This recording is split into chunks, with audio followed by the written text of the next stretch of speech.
centuries, secular authorities adopted a similar model in the form of workhouses and Magdalene laundries.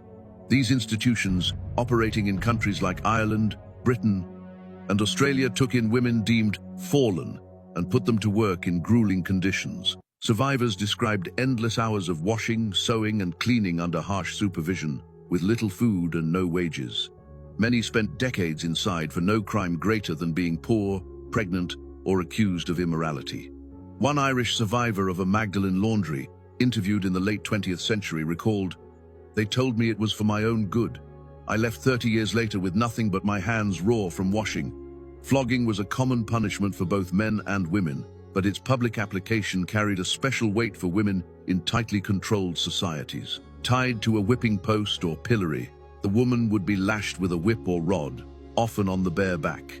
In some cases, clothing was stripped from the waist up to increase shame, drawing a crowd eager for spectacle. In Puritan New England, whipping could be a sentence for everything from theft to loose behavior. A 1656 court record from Massachusetts describes a woman publicly whipped for lascivious carriage, a phrase so vague it could mean almost anything from flirtation to adultery. In the Caribbean under colonial rule, enslaved women faced the whipping post as both punishment and control. Whippings could be ordered by owners for perceived disobedience, and the cruelty was often intensified by targeting areas of the body meant to humiliate as well as injure. The chastity belt has become one of the most infamous symbols of medieval control over women. A locked metal device, allegedly worn to prevent sexual activity during a husband's absence. For years, popular imagination painted it as a torture device worn for months or years. But historians now point out that many surviving chastity belts in museums are 19th century fakes, created as curiosities rather than functional restraints.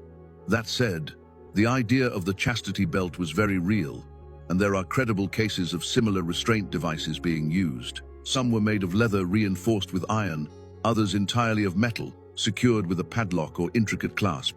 In the rare historical accounts that describe them, chastity devices were most often used as a temporary form of control to prevent rape in wartime, to restrain enslaved women during transport, or to protect a bride before a politically arranged marriage.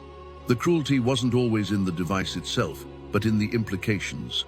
It made the woman's body a guarded possession, her autonomy literally under lock and key. When imprisonment wasn't enough, food or the lack of it became a weapon.